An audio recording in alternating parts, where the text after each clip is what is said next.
everyone, thank you so much for watching HiralsWorld, and in today's video we are going to talk about the most asked question topic, that is, Hiral, how do I pay my own fees? Is it even possible to pay my own fees while I'm studying in Canada?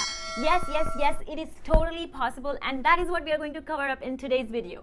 Let me just begin by saying why I'm covering this video, right? So of course, scholarships is one of the ways of paying your own fees, but scholarship is not everyone's cup of tea. I mean, it's so much more difficult to get a scholarship in Canada, especially when you're competing against like thousands and maybe even lakhs of applicants, right? So how do you really manage to pay such a hefty tuition fees when you are literally like competing with so many people? So in today's video, I'm not going to talk about scholarship. I mean, towards the end, I will be giving you my 5 secret tips towards getting a guaranteed scholarship. Of course, if you have researched even a little bit about Canada, then you would know that Canada is a popular destination among students and immigrants. It's number one because of its easy PR process and pathways to getting Canadian citizenship. There are just so many good advantages of coming to Canada. Better work-life balance. It's really good for immigrants. Little less racialist as compared to other countries. And again, I'm using word less, because in any foreign country, you would find that, right? So Canada is really good destination for a lot of different things, but it also comes with its own cons. And one of the biggest cons is, I would say most of the courses in Canada are super expensive. And why I'm saying most is because there are still some affordable, easy courses that you could study. But again, those are very limited. Of course, this tuition cost almost brings your entire savings, if you are, of course, using your savings, or if you're using your parents' money, then it would just bring their savings down, right? So as a student, I always had this concern of how I can pay off my own fees. And there are several hacks that I came across. So the first step towards paying your own fees is, of course, part-time jobs. As an international student, if you are coming to Canada, I would say that almost 99.99% of international students go through or do a part-time job which is off campus or on campus. There is a big difference between on-campus and off-campus part-time jobs. I even did on-campus as well as off-campus part-time job. My very first off-campus part-time job was in Booster Juice. If you have not had it, then they really make amazing protein smoothies and they're really good. So that was my very first part-time job outside of campus. But on campus also, there are several different part-time jobs that you would be doing or you could do, and how much you can earn from it. So each province in Canada has a different minimum wage. For example, I live in BC, so British Columbia has something around $15 or 15.40 or something along those lines. Toronto, Ontario, all these different provinces have different minimum wages. I'm just going to link them in the description box below, so you can check the minimum wage in the province that you are applying for or in the province that you're going to go for. So let's say you can do a part-time job, off-campus part-time job for up to 20 hours, okay? Considering that you are earning $15 an hour, so you can do it 20 hours per week. So your total would come to $300 per week is what you are going to earn from your part-time job, considering that you have a $15 minimum wage. But there is one caveat here. If you are working off campus, you are not guaranteed those 20 hours unless you're hired at a contract position or somewhere along those lines. So let's say if you're working in a grocery store, there are already other people working with you. So initially your hours might not be exactly 20. It might be 10, 15, and then depending on how you work, and then depending on your experience and how you work and how your manager likes your work, your shift assignments might go up, right? So overall, it's 20 hours per week. Besides this, on-campus part-time jobs, you can work any number of hours for on-campus jobs. Okay? Yes, that's true. Please do not tell me that it's not true, because I have worked on campus and I know that it's true, okay? So just go on IRCC website and look up. So on campus, you can work any number of hours. I personally went to UBC. So UBC has a big campus and there are so many other shops that are there. There is food services, there are TA jobs, there are invigilation jobs. There are just so many jobs that are available that you can do practically as many jobs as you want. And nobody's there to stop you. So literally, when I was a student, I used to work in the morning at a sushi place. Then I used to work at an invigilation job. I used to have 3 TA shifts. Besides that, I was a RA. And then besides that, I was again working at this another position as a resident advisor. So there are several positions that I held when I was studying at university. And usually universities would pay a little bit higher than your minimum wage. The university on-campus jobs, number one, I can do it for any number of hours. I can it's because it's on campus. Once I go to campus, I can just be there and then just like roam around and then work in A place, B place, C place.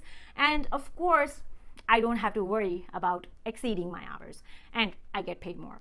So this is a very good hack. If you can find jobs on campus, then do them. Don't hesitate from doing them, because you are allowed to work any number of hours on campus. But again, please don't forego your studies. Your studies are also very important, so do pay attention on your studies as well. So considering so many jobs that I was doing, I'd say like I easily earned somewhere around like 500 to 600 bucks every week, and that was more than sufficient. The other thing is, like, do look up for TA positions. Now those are not really advertised. So for example, when I got into UBC, I was proactively looking at different departments and seeing how else can I earn money. So make sure that you look for student jobs, like especially TA-ship, which is teaching assistantship.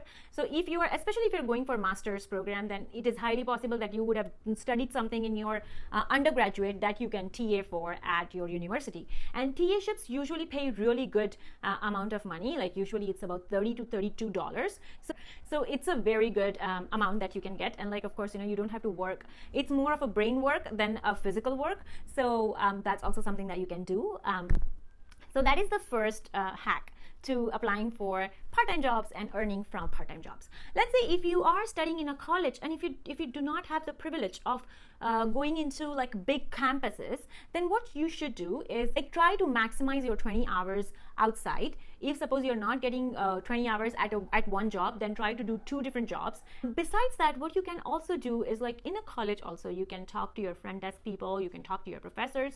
Sometimes they might hire you as well, and just express your interest in terms of, hey, I'm interested in working. If there's anything, let me know.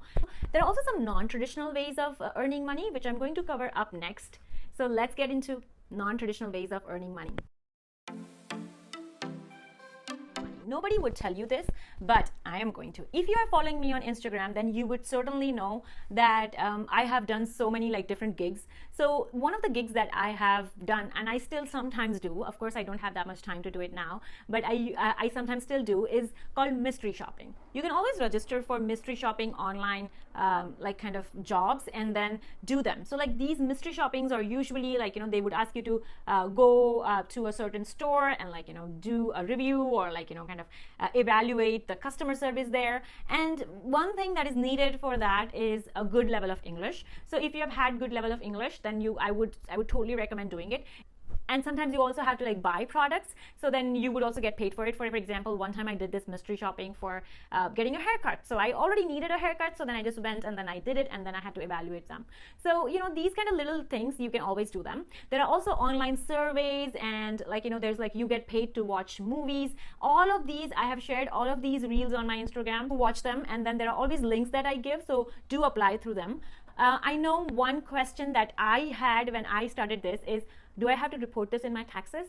Well, in Canada, if you're earning anywhere less than $30,000 per year, then you are not going to have to report it. Plus, you get a tuition credit as well. Because you're paying tuition fees, you would get like some tuition credit amount. So then actually Canadian government gives you back the money rather than you paying them. Now let's talk about working full-time. Yes, you can work full-time. Are you surprised? According to IRCC, if you are taking a break in between your semesters, so let's say you have studied in winter term, in summer term you're not taking any courses but you're still in Canada, then you can work full-time, which is up to 40 hours per week.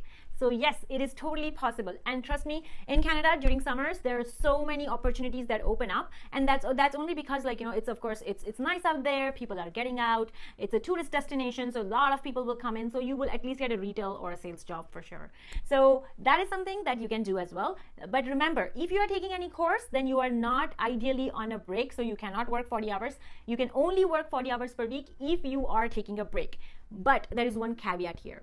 If you are taking a break, then you will still have to pay your fees. So do weigh those advantages and disadvantages, because let's say if you are having 5 semesters, right? And then let's say out of that 1 semester you're not taking any courses, so you have to complete certain amount of coursework in order to graduate. And if you have not completed that coursework, and if you're taking a break, then of course you're paying fees, and then at the same time you're not going to complete your program in time, so you're ending up paying more fees ultimately. So I don't know how you want to do it, but usually if I were you, I would have weighed the advantages, or like the amount that I'm earning versus the amount that I'm paying for my tuition, and then I would make a decision. So the third way of paying your fees, and this is my favorite way, had I not got the scholarships, I would have totally gone for this avenue in terms of paying my fees, is co-op. Co-op is more like an internship. So some of the programs here, they have an internship program already embedded into the course structure. So how it happens is, like, let's say 1 term you are studying, you're taking coursework, 2nd term you're doing a co-op, then 3rd term you're again studying, 4th term you're doing a co-op. Now 5th and 6th term, and this is for the undergraduate students especially, so the 5th and 6th term, sometimes you just have to take courses, and you cannot take co-op because you have to like complete certain credits. Now you can extend this a little more and opt for 1 more extra co-op. The advantages of having co-op is, number 1, you're getting Canadian experience, so your chances of getting a job after you graduate is much higher. Like, number 2 is co-ops usually pay better than any minimum wage, I'd say. So again, it's a good exposure and good amount of money. And 3rd, having co-op will also look nice on your resume. So if you could get co-op program, then you should go for it. So the next is not so popular option is called bursaries. Bursaries are usually like a student loan that you would be getting from a university when you have adversities paying your own tuition fees. Now let me tell you 2 things. Number 1 is bursaries are not that many available for international students, and they could vary anywhere from $500 to $6,000. There are few universities that really gives good bursaries. For example, University of Alberta and University of Waterloo are really good at like giving international students bursaries. But these could affect your future, so be very careful before you explore this option. But in case if you run into emergencies, and if suppose you don't have money to pay your tuition, then bursaries are a way to go. And the last one is scholarships. There are several different types of scholarships. For example, international student scholarship, there could be an entrance scholarship, there could be a living expense scholarship, there could be excellence scholarship. There's like, you just name it and it is there. Now I know that many of you think that scholarships are not that well available out there. Actually they are, but you just don't know how to look for them. So make sure that you get through all the avenues to learn more about scholarships. University of Toronto, University of McGill, University of Ottawa, University of British Columbia, SFU, all of these are really good universities that offer lots of scholarships. So make sure that you apply for them. There are also certain scholarships that are available for only a certain region students. So make sure that you also look for that. You're also going to look for the scholarships that are offered by your government, because there are several scholarships that are offered by, even let's say Iranian government offers scholarships for students who are studying abroad. Indian government is also offering scholarships for students who are studying abroad. So just like those different avenues, explore them.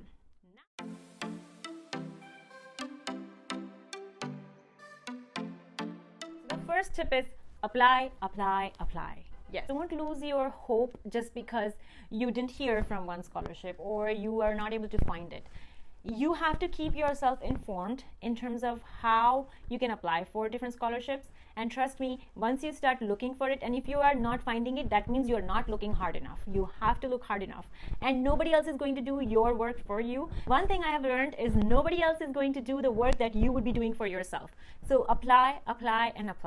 Number 2 is respect deadlines and respect the application process. Yes, I cannot tell you, I have been now involved in reviewing scholarship applicants. We always take out more than 50% of applicants just because they have ignored the entire application process, or they have not submitted few documents. Nobody's going to come and ask you to submit those documents. So keep reading the deadlines, keep reading what is needed and work through it, because it is very important, and I cannot emphasize this enough. So respect the deadlines and respect the application process, and submit all documents. That's going to be number 3. Submit all your documents. Sometimes submitting more is better than submitting less, but please do not submit like extra, because there are thousands of applicants who are applying for scholarships, and of course you don't want to bog down people with extra stuff, right? So then just submit. and think of it as a job is going to be my fourth. When you are looking for scholarships, you think about it as if it's your job. So make sure that you come up with the best resume possible, make sure that you come up with the best SOP possible, put in your best, and don't prepare last minute applications. It's just way too dangerous, so don't do that. Prepare in advance, learn in advance. Sometimes you can also, even though the deadline has or even though the application process has not started yet, you can always look through past applicants and see what was asked of those applicants and try to prepare for it in advance so that you're not rushing the last minute. And the last and the most important thing is to look for scholarships on private networks as well. So for example, Microsoft Education, then of course I think now even Apple is coming up with scholarships for students. So look through to find out all these charitable organizations that are giving out scholarships, because those are not very well advertised, and if you could find one of those, then it's best for you. So go on different websites. You can just think about it, right? Whatever is best in your field. For example, let's say if you're from art and design, then maybe go to Asian Paints and look for scholarships available for students through Asian Paints. If you are in engineering, then go to Larson and Turbo and then go and look for the scholarships over there. So what I mean to say is, don't restrict yourself. Look up and exhaust every avenue that is possible. Look up everywhere so that you know which company is accepting. And last but not the least, please do like, share, and subscribe to this video. I really hope that your onward journey to Canada is successful. And wherever in the world you are, be happy, stay safe. Bye-bye.